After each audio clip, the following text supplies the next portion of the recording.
Hello, everyone.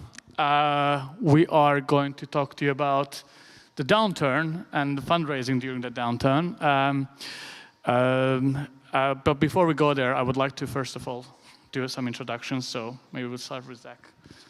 Hi, everybody. Wait, is this working? Can you hear me? Yeah, it does. So I'm Zach Finkelstein. I'm a managing partner at a fund called Class 5 Global. We invest in pre-seed companies primarily in emerging markets, so places like Latin America, Middle East, Southeast Asia. And we focus in on industries where we think you can generate really big outcomes in those markets. So these are things like fintech and software as a service. But anyways, I think the important perspective is not only do we do the fintech round, the pre-seed round, we tend to be involved in their next several fundraisings. So we get a good pulse on the market, not just what we do. Awesome. And you guys are New York based, correct? We are based in New York. So if you're ever in New York, look me up. Okay. And Arnav? Awesome. Hello, everyone. My name is Arnav. I'm coming here from Los Angeles, California. I am a VC at Hashkey Capital. It's a firm based in Hong Kong that invests solely in blockchain. I've been spearheading our US-based investments into pre-seed and seed stage founders. I've had a lot of fun doing that, and I look forward to sharing my experience. All right, and I'm gonna, since we have two people missing, and I'm gonna be like both moderator and also speaker, kind of. I'm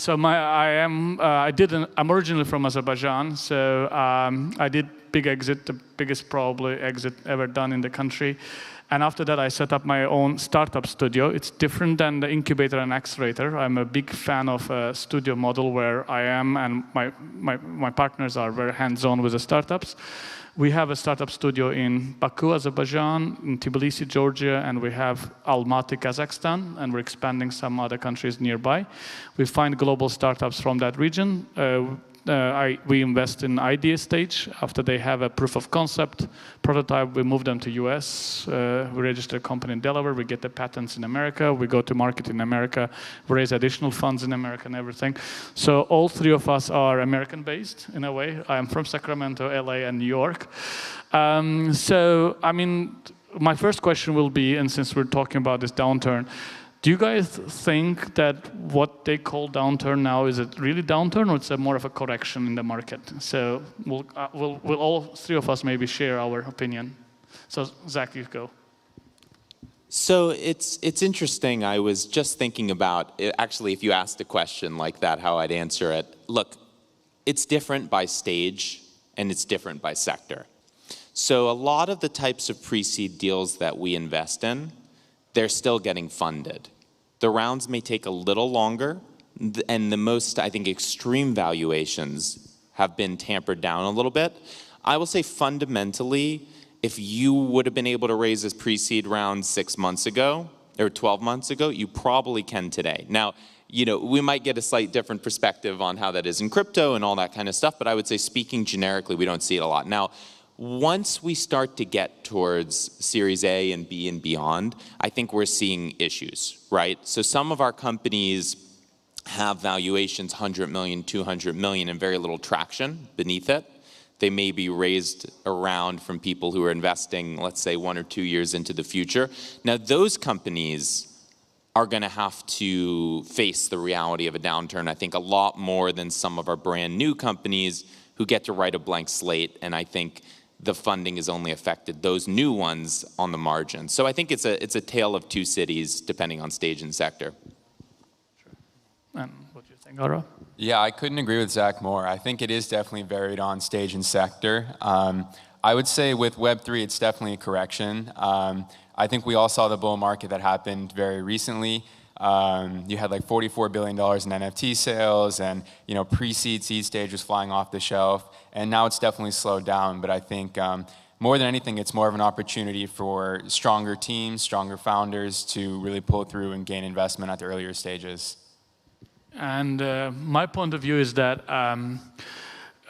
I mean, like, I think investing at the early stage of startup is still offering the highest possible access. And when you're having like stock market going down or other markets going down, what I saw from my own experience, like, because some of our startups in the studio is raising funds right now, and I was seeing still quite a good amount of interest because they still see that, like, okay, I mean, if you invest in stocks, like investors invest in stock or anything else, they might not get the same access that they can get from early stage startups. And I think, like, I totally don't see much of a problem.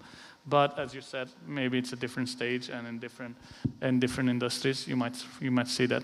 So then, since we are talking about that, what would we recommend the fundraisers right now? Like, how do you think, what would you recommend them to do in order to have success in raising funds from your funds, for example? Well, by the way, one thing I'd like to get your opinion on, Arnav, is like, do you think, and when I'm done, but like, do you think that crypto-oriented companies should still be looking to funds that maybe don't specialize in the space, or are they going to be harder to raise from now? I actually am curious about your opinion on that. Anyway, I digress a little bit. Look, I'm sensing a little bit of desperation in the market in the sense of, for example, I used to get maybe 1 or 2 cold emails every day from startups. I probably get about a dozen now. Now, part of that is probably my name got out on some mailing list, but you know, I do sense that people are trying to flail a little bit in this market. I think this is exactly the time not to do that. This is exactly the time to project strength and confidence. And I think the way you want to get into VCs, look, this advice is true in a downturn, it's true in an up market too. You want to hustle your way into a warm intro. You always do, right? And I think it's not, look, it is a numbers game, but it's not a numbers game. First, quality. You got to get your warm intro. And then it's a numbers game. In other words, you find a few people in your network who are connected to VCs, you get 3, 4, 5 intros from each of them, and you try to reach out to a lot. So I would say running a tight process is more important than ever. What does that look like?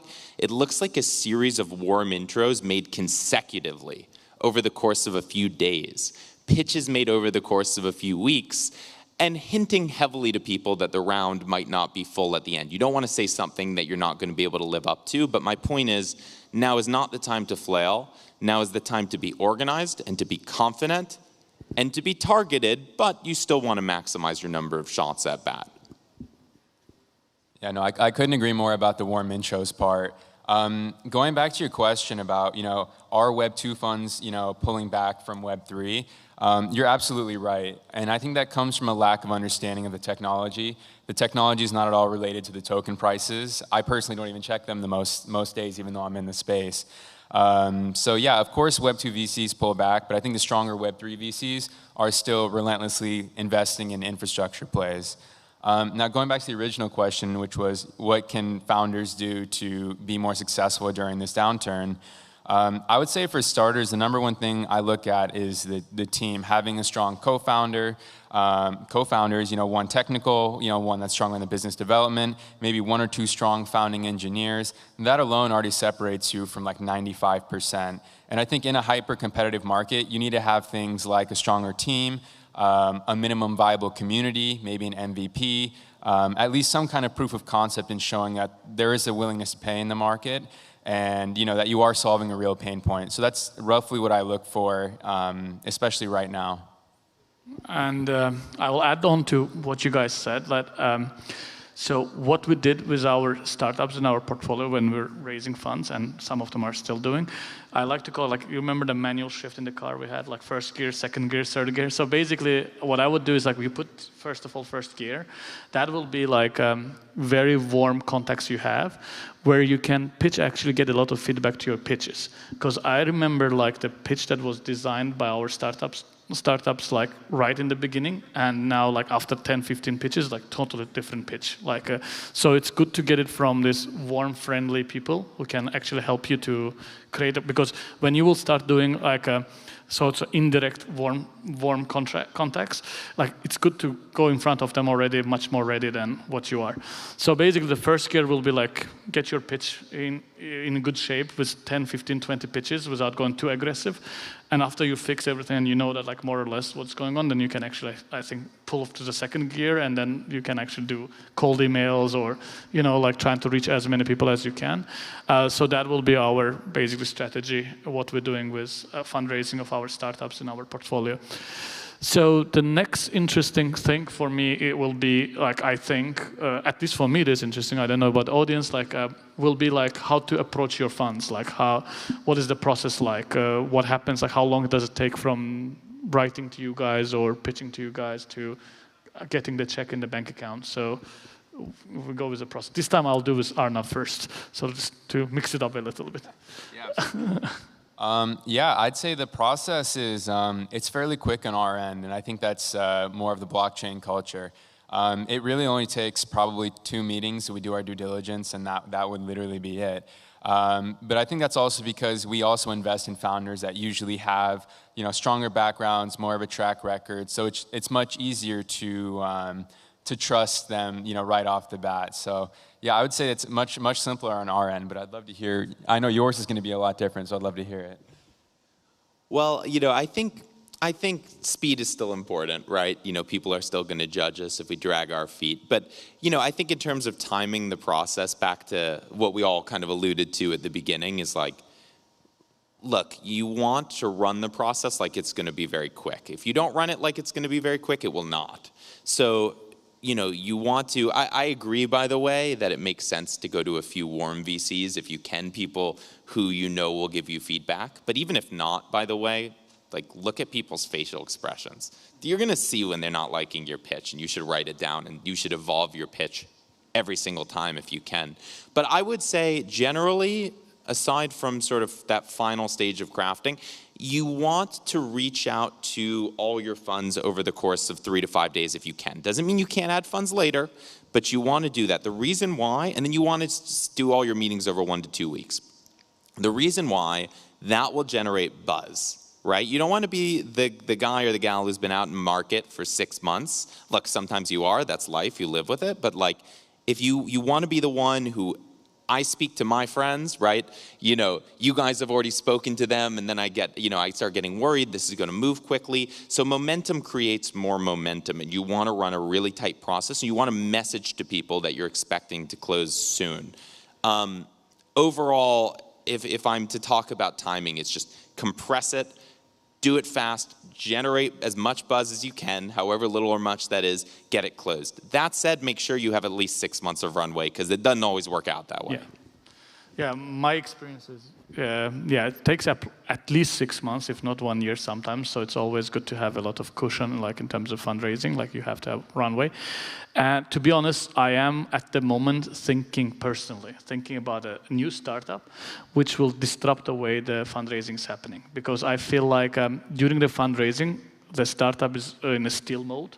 Like literally, although they have still runways and they're still doing product, whatever, but because they're worried about the money and so on, the next thing, they are not as productive as it is. So I think that time needs to be as little as possible so the guys can focus on the product, focus on marketing and what they're supposed to do.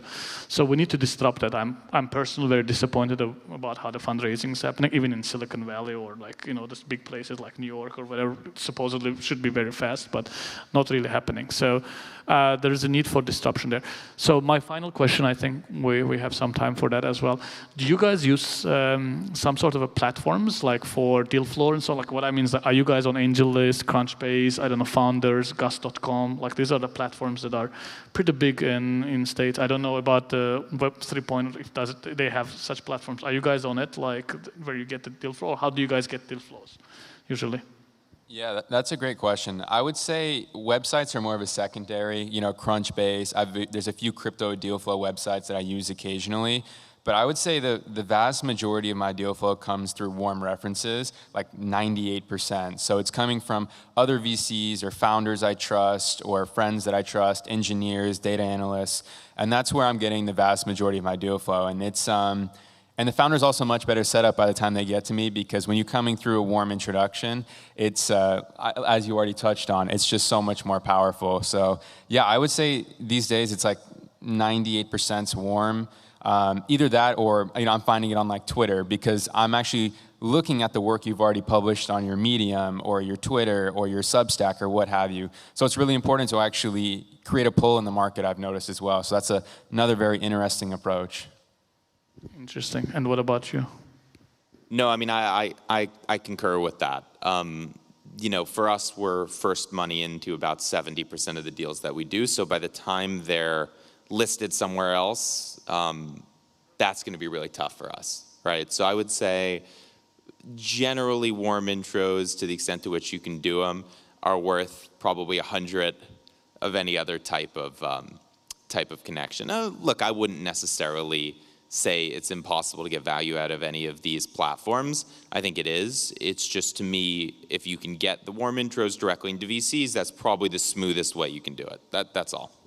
And do you have any preference to lead or to follow such things, or you don't care? We're pretty ambivalent about it. I think we've led in about 2/3 of our deals, but we can do both. Okay. What about you? Yeah, primarily follow, but we've led before, but I think preference is to follow. I see. Awesome. Well, and what about like startups? Like if there will be some sort of a intro request to you guys that our startup doesn't fit your VC, but would you be interested in kind of basically referring them to other ones that you might know in like because you have friends or whatever, like other VCs? Is it something also possible? Like I'm just saying, like maybe there are some startups here that don't fit to your portfolio, but they might still talk to you and ask you for warm intro to some other VC that has that portfolio. So what do you think about that? Have you guys done such things? Yeah, totally have done it before. If I think it's worth moving forward, totally, I'll help them out however I can. I spend a lot of my time actually just being a connector aside from being a VC, because I noticed that you pay it forward, and I've seen that it definitely comes back as well. So yeah, I love helping people out however I can. Cool. But I think having said that, if I'm going to do it, I'm sure it's the same for you. It has to be a company I have conviction in, where it's like, okay, maybe this is not a sector we like to do. Maybe I'm just too busy this week, right? Whatever it is. But I'm not going to send it to other VCs, unless I really believe in what you're doing and happen to have the time to do it, right? So it's not something just because you ask that you'll get. By the way, one other thing I'd be curious to get your opinion about is, I keep talking about creating urgency in these processes, right? Easier said than done. I've given a 1,000-foot view. I'd love to hear how you guys think tactically you can achieve that, right? Creating this urgency so the fundraise doesn't last 6-7 months. Okay, I'm going to tell you my startup idea then, I guess. So one of the startups we have in our portfolio is a matching algorithm. And when we talk about matching, unfortunately, everybody thinks about dating. But I have this funny saying that except our parents and our children, everybody needs to match. Like, you cannot pick and choose your mom or dad kind of thing, right? But everybody else, like all friendships, and that matching algorithm is used for finding people to travel together, to do sports together, and so on.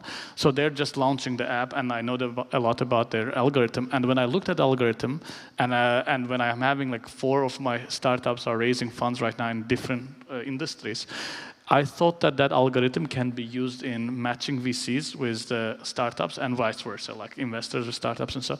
And it's some sort of a gamified, very quick one. So basically what you do is like, it asks yes/no questions, which you can swipe, like you do with Tinder or so on. And the algorithm collects the data and then puts you in front of startups, like says that, okay, like Zach, you're matching 7 to 8% with that startup because you said that you want to invest in fintech, this, and the startup said that he's in this categories, and it actually shows you how many. It's like imagine LinkedIn is like you and I see each other's profile, but imagine we can also see how much percent we're matching in the LinkedIn as well. Like it tells like 76% you like values, personalities, whatever match. For me, like it will be different level to contact you, like, and for you also if you see a request from Farid and you like see that he's also 76% match with you. So I want to integrate that algorithm to a new app and try that at least, like to see if I can somehow, as you said, create the urgency of like quickly doing yes, no, yes, no, yes, no. Creating an algorithm and tells you like this is startups match you, and for startups tells that these are the investors match you. Because what happened is that especially for the beginner startups, you can see many of them like contacting VCs that are not in their industry. Like for example, if you're in deep tech, me talking to you is like waste of my time and your time as well. So you see that in very early raisers. They don't know that. Go do make more research about the investor you're writing to and so on. So I think this app can help that. This is just an idea that I'm sharing pretty much first time publicly. So let's see how it will work. So that's an idea. I'm excited. That's awesome. Yeah, I would say for creating urgency, that's a really interesting one. I think the most tried and true method I've seen is founders creating their minimum viable community, MVC, on Twitter, and literally just posting their content, posting things about their MVP, their research, their milestones, what have you. And I've noticed that if it's genuinely a good idea and a good team, VCs will start proactively reaching out to them on Twitter. And I've actually seen people close their raise really quickly because they were building something highly technical and it was the right team. So I think actually creating a poll in the market is a very, very interesting way to go about it. And that's actually how I'd recommend going about it, because that you're also getting market validation at the same time. So I think it's really interesting. True. I guess we've run out of our time. Thank you very much for listening to us.